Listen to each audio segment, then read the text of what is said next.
Alright, so this one will be a little special as I never really played this game on this channel, even though I played a lot of this game.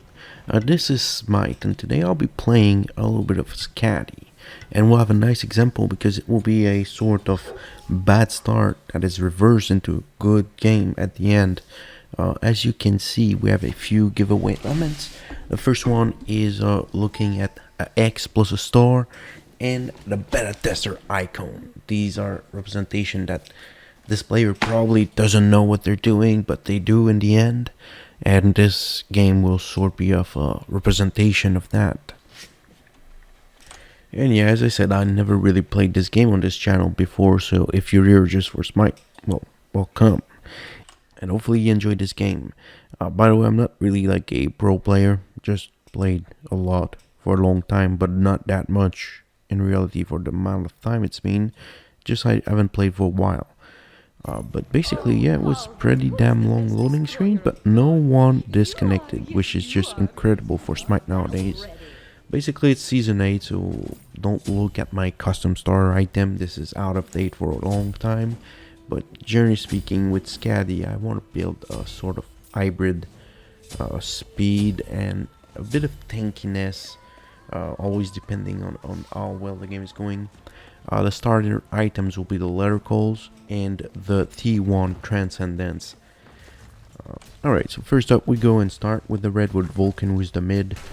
One of good tips that I don't really showcase here with Skadi is you can leave a dog on the red and just start walking and try to get both minions from your purple where the support already started.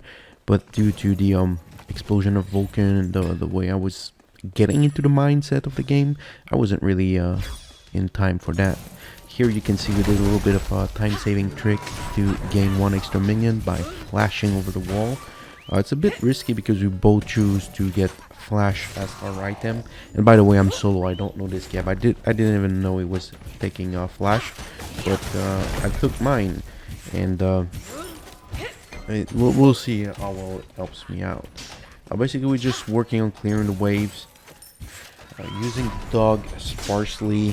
What I like doing, which is a bit hard sometimes with the Apollo and Athena due to the amount of damage they can put out, is just send the dog to bait some attack and call him back before the attack lands. Now I do a total blunder. I send the dog in, but I should have waited for at least a minion to get in range so it doesn't start taking tower shot right away.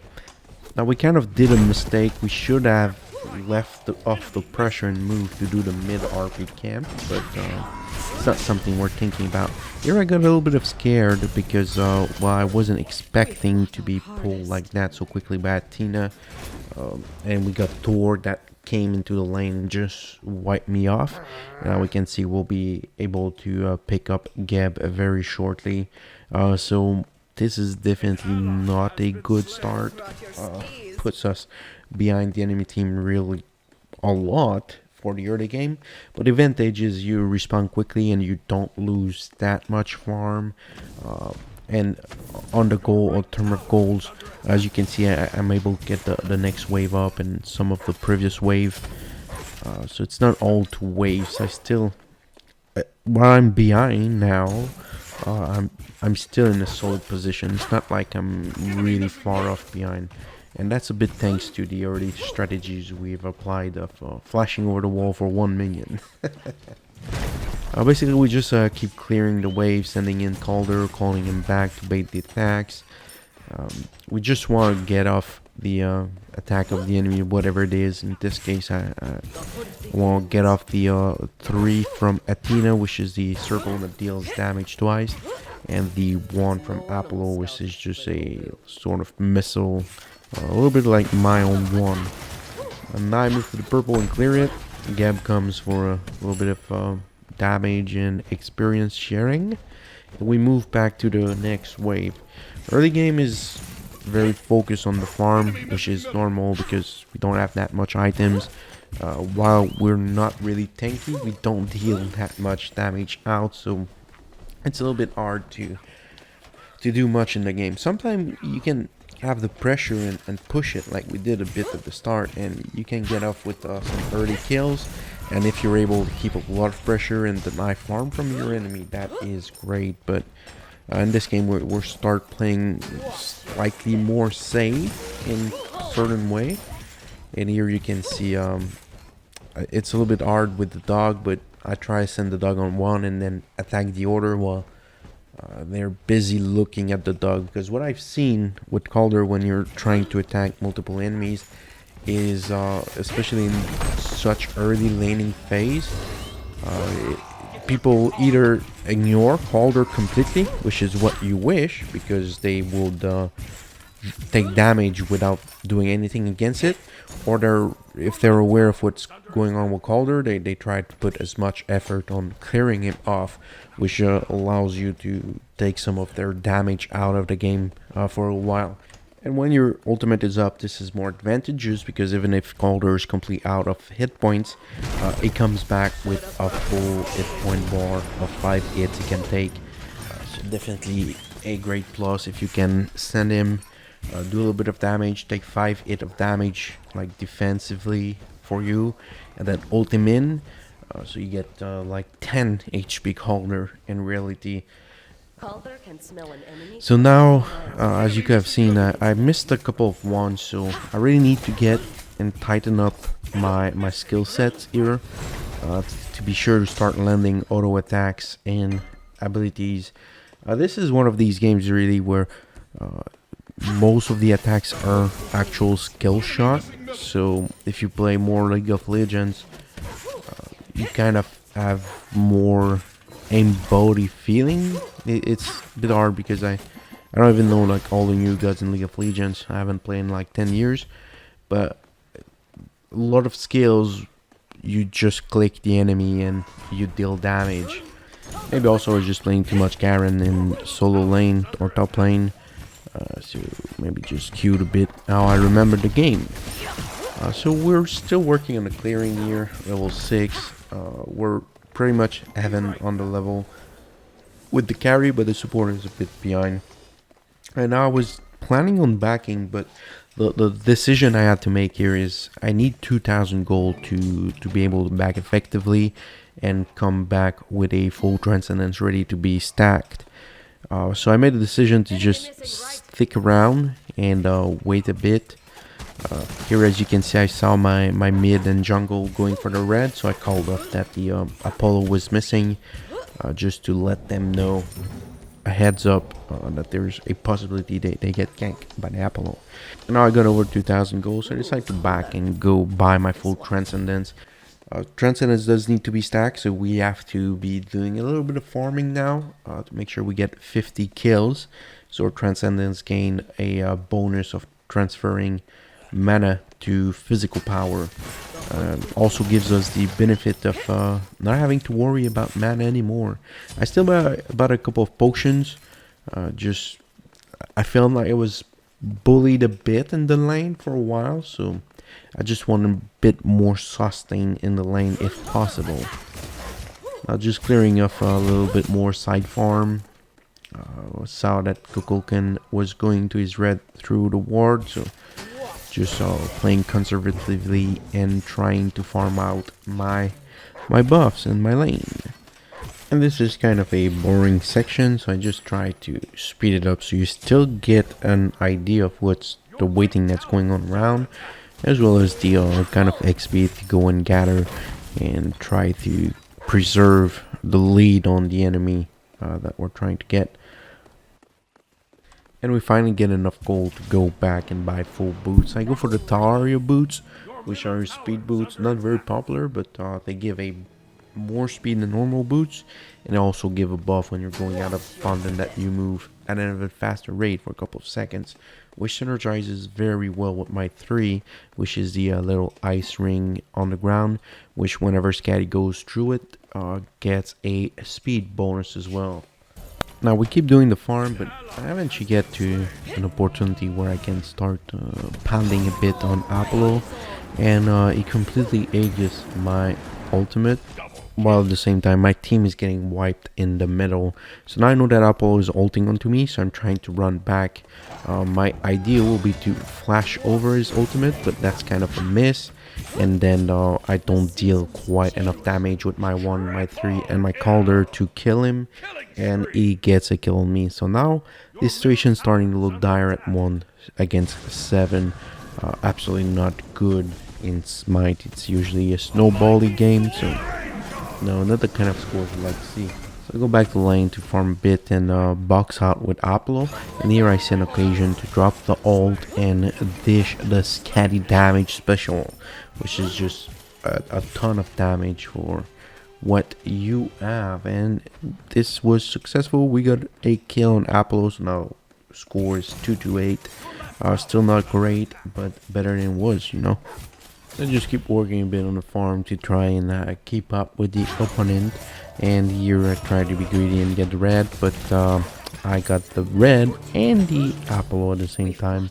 I wasn't quite able to kill him yet again, so he got a kill, which is not good, and the team is getting a stomp.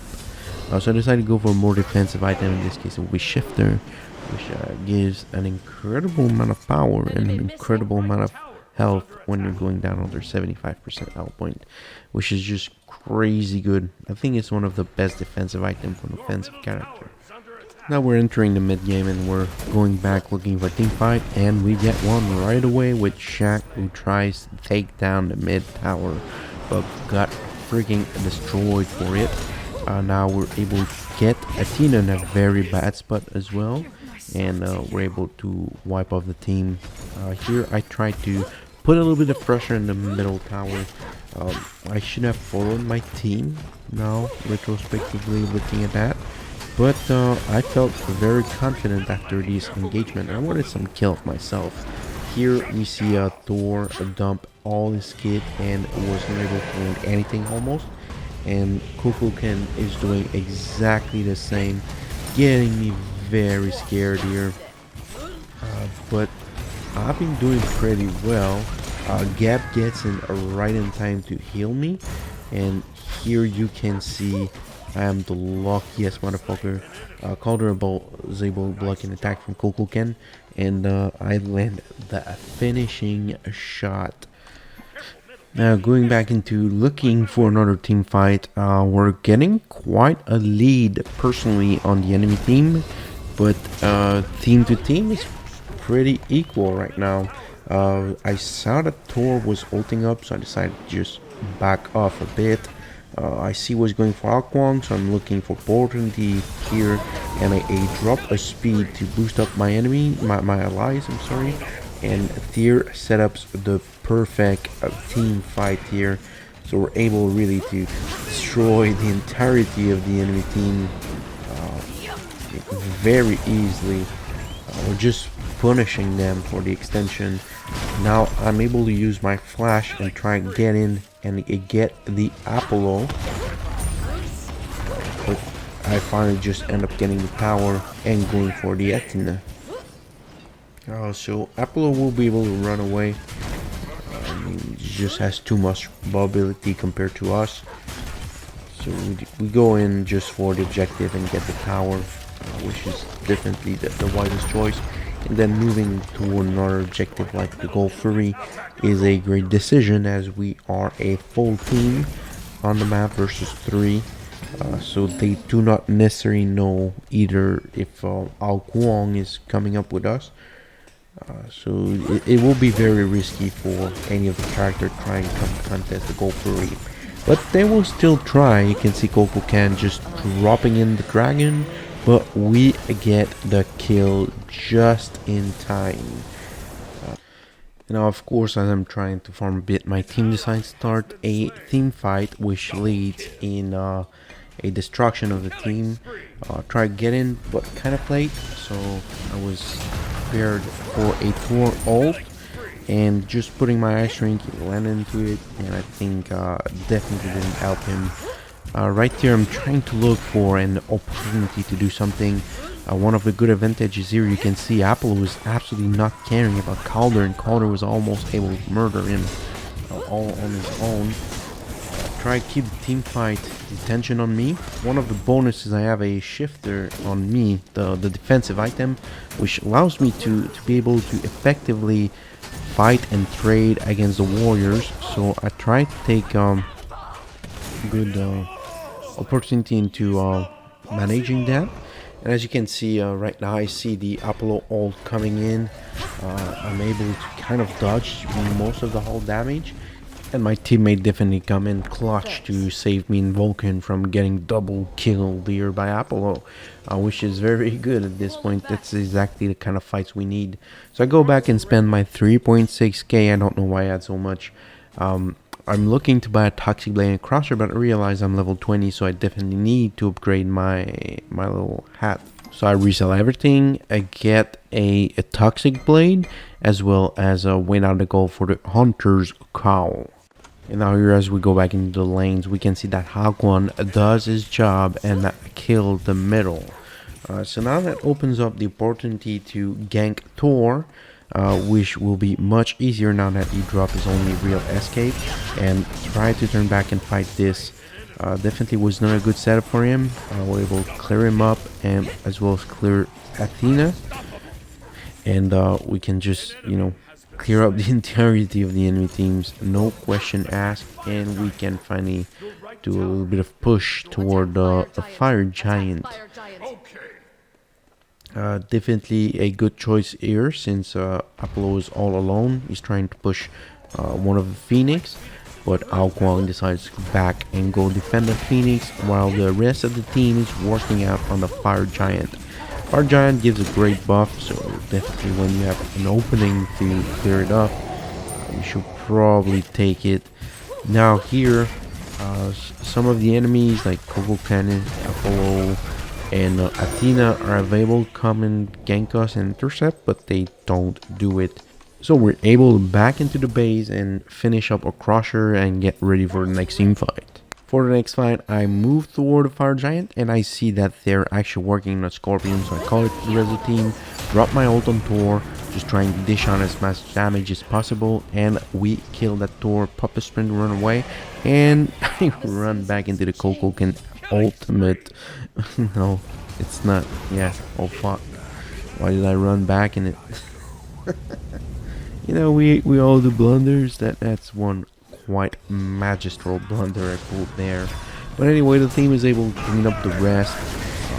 I mean, only Shaq and Athena are left up, and I mean, actually, just Shaq is left up. So, he's very low HP, so he has to back into base. And we're fighting back and looking for one more fight, and we find it at their blue. Thor and Shaq are there, and really I just deal an incredible amount of damage. I'm able to solo clear Thor. So right now I'm kind of engaged with Athena and Shaq, but I see that the two other enemies, Apollo and Kokukin, were busy in the middle, so decide to push up a bit more. Here we can see that Apollo did a very bad move of landing there, and just Kokukin was kind of confused and walking into quarter kill. Yeah, so basically quarter kill forced to surrender, but we were on the upswing at this point. So starting off 1, or I think 0 versus 10 in the first 10 minutes to, I don't know, 27-13. That's what I call a good fucking SMITE game. Hopefully you enjoyed this game. If you did, make sure to drop a like and subscribe. Thanks for watching, and see you next time. Also, let me know what you think of the editing. Should I speed it up at the start, or should I just cut off the segments that are more boring and generic to watch? Thanks. See you next time.